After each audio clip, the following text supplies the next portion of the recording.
क्या है? हाथी। दुनिया में कई तरह के जीव जंतु हैं। इनमें से बहुत से जानवरों की पूंछ होती है। बताओ पूंछ किस किस की होती है? हाथी, शेर, बंदर,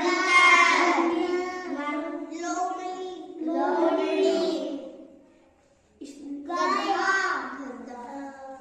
गाय, काऊ। देखो ये सारे पक्षी है ना।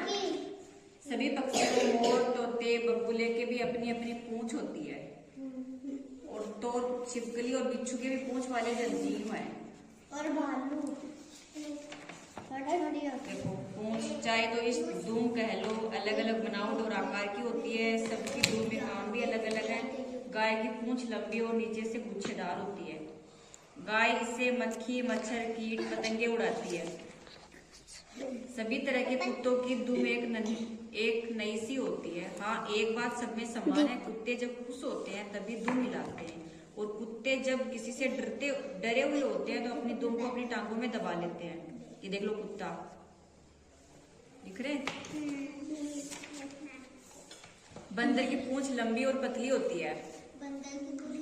बंदर जब एक डाल से दूसरी डाल पर कूदता है तो यह दुम से अपने शरीर को संभालने रखी जाती है।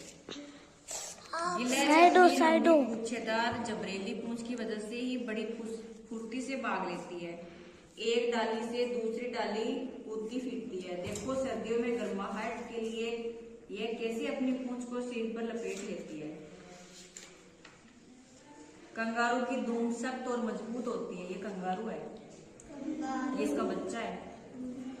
लंबी छलांग लगाने में यह दुम कंगारू की बहुत मदद करती है। बैठने के समय कंगारू अपनी दुम पर आराम से शरीर को टिका लेता है। मछली की पूंछ उसके लिए सबसे काम की चीज है। पानी में इधर उधर घूमने फिरने और जहाँ चाहे घूमने में मछली की पूंछ की उनकी मदद मिलती है। ये मछली